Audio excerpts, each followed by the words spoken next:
Just recently, I have reviewed the Generation 8 Trek Madone. Unfortunately, it's not in here in person with me anymore, but I do have the Gen 7 in person. This is actually my dad's bike. But I'm gonna be comparing the two bikes in like 10 individual categories, and I'm gonna decide which one I would buy at the end of the video. They are both very similar bikes, but I also think they do have some different characteristics as well. So let's just start getting into those categories. Category number one is flats and rolling.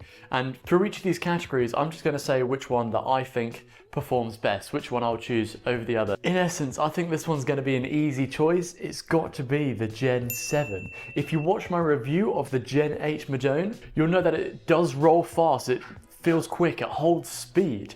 But this bike, when you're along the flats, it feels really special. It feels like it begs you for more, begs you to go faster. And it feels like when you do pump that power into the pedals, it does just go faster, even at really high speeds, at like 45, 50 k's an hour. Feels like a proper aero bike, this thing. You can feel it. You know when you get that noise, like that whooshing noise underneath your body, that makes it feel like it's aero.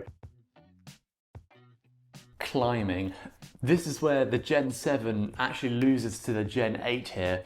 The Generation 8 feels like a climbing bike when it's underneath you. It's a little bit sharper, it's a little bit snappier, it feels a little bit more energetic up the hills than this bike does. Now, once again, this bike strangely performs so admirably on the climbs. It feels really nice, but it does feel like it's got a bit of weight underneath there. If you're a car person, it's kind of like the Nissan GTR. You know, it's such a great performer, but it's quite a heavy car. That's what this one is like when you're riding it up the hills. But the Gen 8, honestly, I don't know if they should call the Gen 8 the Madone. It kind of feels like a really, really aerodynamic Emonda. That's a little bit too heavy. We'll get onto that later. But yeah, when it comes to climbing, Gen 8 takes the cake. When I first got on this bike, the Gen 7 here, I was pleasantly surprised with how it handled. It handled a lot better than it looks, I think. Both the Gen 8 and the Gen 7, you feel really connected in the bum, the hands, the pedals, and you just have so much control over where you want to place the bike and when you want to place it there. But I do think the Gen 8 wins very just here. Reason being, on the Gen 7 here, the further you start to lean over, it kind of feels like the bike wants to resist you a little bit. Whereas the Gen 8, it feels light and feathery all the way down. Doesn't matter how far where you want to lean the bike to, the Gen 8 does feel better, especially when you're trying to get a little bit further over. So another point for the Gen 8 there. Comfort. Again, both bikes are very, very close, but this one has to go to the Gen 8 for one reason. Both bikes going over the rough and horrible roads absorb them so well. Once again, it doesn't look like it should, but it is a comfortable bike, this one. I was pleasantly surprised. But when going over the bigger bumps and the speed bumps, the Gen 7 here, the whole bike seems to kick a little bit at the back. You go over and it kicks. So it's almost like you're being buckarooed a little bit over those bigger bumps. Whereas the Gen 8, the newest version, it doesn't buckaroo. When you go over, it just has a normal kind of kick at the back when you go over those bigger bumps. It is, for that one reason and one reason only, the Gen 8 has to win over this bike on this category. Wind stability. Wind stability is a dead draw.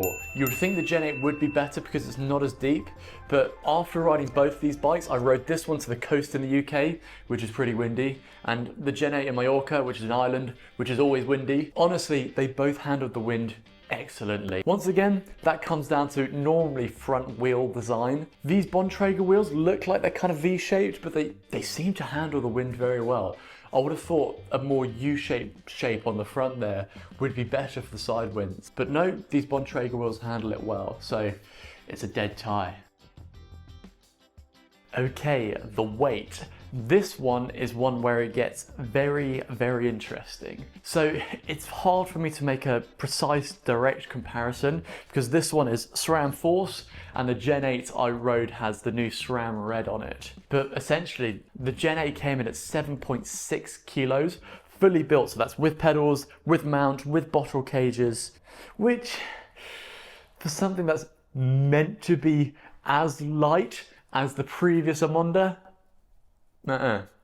Too heavy. I'm going to overlay the weight of this bike again on screen now so you can see it, but obviously it is the SRAM Force model, so you can save a few hundred grams there just by upgrading that weight. But essentially, it doesn't really feel like they've made the bike that much lighter. I will say, when you're climbing, when you're out the saddle on the uphills, the Gen 8 does feel like it's lighter underneath the body because it feels more like a climbing bike than it does an aero bike. But I've watched loads of videos and stuff where the World Tour pros get this bike comfortably down to like 7.2, 7.3 kilos. And if you really wanted to, with the new Chinese wheels on the market nowadays, you can save like a further like 200, 250 grams on the wheels alone on this thing. So to me, the Gen 7 has to win this category because it can be made to be very light still. Not like an ultra light climbing bike, it is still obviously an aero. But the new one isn't that light either. That bike should be a lot lighter for a SRAM Red model. Bit disappointing there. Alright, which bike is cooler?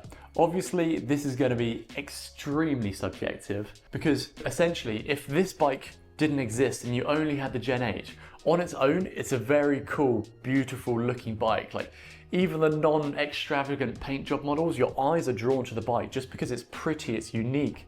The ISOFlow system here, it's cool. But the Gen 7 does exist, and those deeper forks and those deeper tubes just give it a lot more presence. It's a bit more showy. So the cool like shop window factor has to go to the Gen 7 here for me.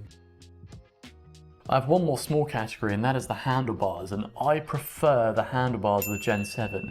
So they both have this sweeped back handlebar, but it feels less pronounced on this bar, and I find it's nicer to hold. On the Gen 8, it feels like my wrists are being pulled inwards, and it's quite uncomfortable. It's quite an uncomfortable angle for the wrist to sit at, but this one, on the Gen 7, I find it a bit more comfortable. I also find the slight flatter bar, I just think it looks a little bit better. Now they reckon their newer, more rounded version is just as aero as this one. I'm not totally sure, I like the flat top. Sprinting. When sprinting on these bikes, once again, I mean, same bike, same brand, very similar feel. As I said on the rolling and the flats, this bike, when you are sprinting, the Gen 7 here just feels a little bit more energetic again. It feels a little bit more snappier, and it just feels a little bit faster when you're sprinting. It's just as stable as the Gen 8, or the Gen 8 is just as stable as this bike, but the Gen 7 just has the magic when it comes to sprinting. Another winner category for this one.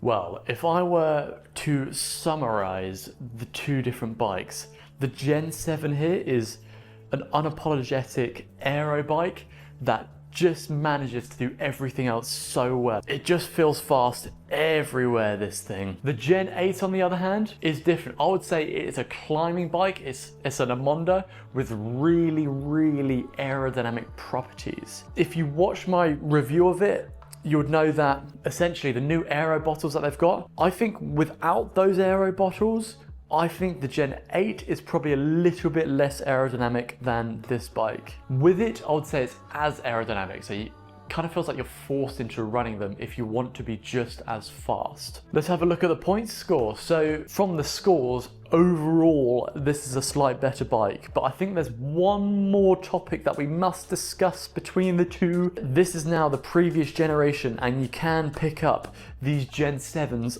for cheaper. So when you add price into the equation, combined with all the other stuff, the Gen 7 has to win. And if you want to, you can then spend a little bit of cash speccing this bike to make it close to that 7 kilo mark, and it's going to be a little bit more aerodynamic than the Gen 8. And actually, if you wanted to buy those RSL bottles, they're really expensive, I know, but if you wanted to buy them and put them on this bike and create a fairing on this bike, it would make this bike even faster. So yeah, there it is, my personal choice.